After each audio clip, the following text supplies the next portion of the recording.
Segundo Crônicas, capítulo 30. Ezequias convocou todo Israel e Judá, enviando também carta para Efraim e Manassés, a se reunirem no templo do Eterno em Jerusalém, a fim de celebrar a Páscoa do Eterno, o Deus de Israel.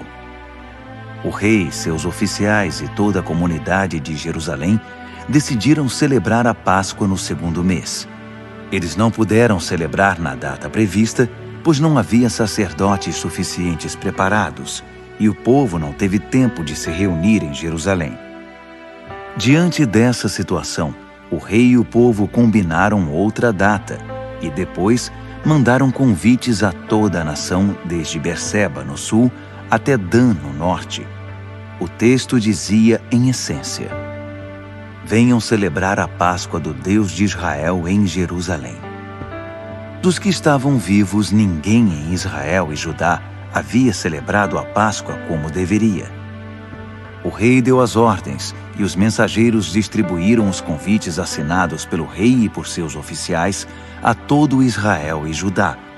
O convite dizia: ó israelitas, voltem-se ao Eterno, o Deus de Abraão, de Isaque e de Israel, a fim de que ele se volte a vocês. Vocês que sobreviveram às investidas do rei da Assíria. Não repitam o pecado de seus antepassados, que abandonaram o Eterno e por isso foram destruídos.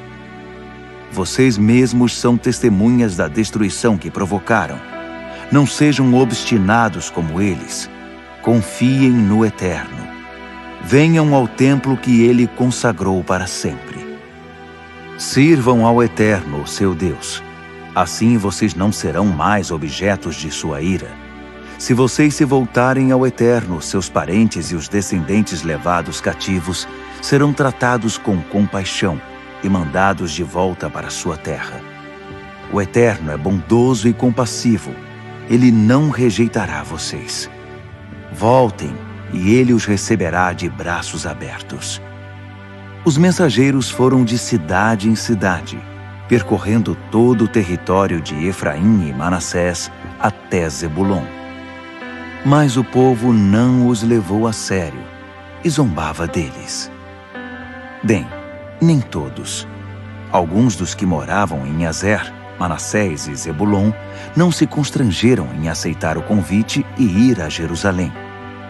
Em Judá, os mensageiros foram mais bem recebidos.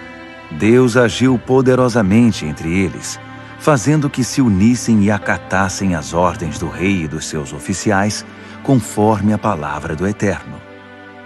Na data marcada do segundo mês, uma imensa multidão se reuniu para celebrar a Páscoa, às vezes chamada Festa dos Pães Sem Fermento. Antes de tudo, decidiram eliminar os altares pagãos que ainda restavam em Jerusalém. Eles os removeram e jogaram todos no Vale do Cedron. Depois, no dia 14 do segundo mês, abateram os cordeiros da Páscoa. Antes, os sacerdotes e os levitas não estavam preparados. Mas depois, envergonhados por sua morosidade, eles se consagraram e ofereceram ofertas queimadas no templo do Eterno. Ocuparam seus postos conforme estava prescrito na revelação de Moisés, o homem de Deus. Os sacerdotes aspergiam o sangue que os levitas passavam para eles. Muitos na congregação não haviam se consagrado de acordo com o exigido, e por isso não estavam preparados para oferecer sacrifícios. Assim, os levitas tiveram de oferecer os cordeiros da Páscoa no lugar deles, para que todos pudessem apresentá-los ao Eterno. Muita gente, principalmente de Efraim, Manassés, Issacar e Zebulon, não pôde participar da refeição da Páscoa porque não havia se consagrado adequadamente. Ezequias intercedeu por eles. Que o Eterno, conhecido por sua bondade, perdoe todos os que desejam buscar com sinceridade o Deus de seus antepassados, o Eterno mesmo, ou principalmente a esses que não atendem às exigências de acesso ao templo. O Eterno respondeu à oração de Ezequias e restaurou todo o povo. Todos os israelitas que estavam em Jerusalém celebraram a Páscoa, a festa dos pães sem fermento, durante 7 dias e com grande entusiasmo. Os levitas e os sacerdotes louvavam o Eterno todos os dias, fazendo soar bem alto os instrumentos musicais ao Eterno. Ezequias elogiou os levitas pela maneira em que conduziram o povo à adoração do Eterno. Depois de 7 dias celebrando, comendo das ofertas de paz e louvando ao Eterno, o Deus de seus antepassados, o povo resolveu estender a festa por mais 7 dias. E continuaram a festejar. Ezequias, rei de Judá, forneceu 1000 bois e 7.000 ovelhas para a congregação. Os oficiais forneceram 1000 bois também e 10.000 ovelhas. Havia muitos sacerdotes consagrados e preparados.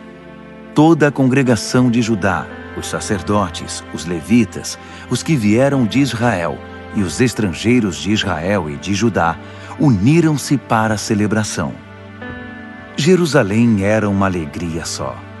Desde a cerimônia da dedicação do templo construído por Salomão, filho de Davi, rei de Israel, não se havia testemunhado nada igual na cidade.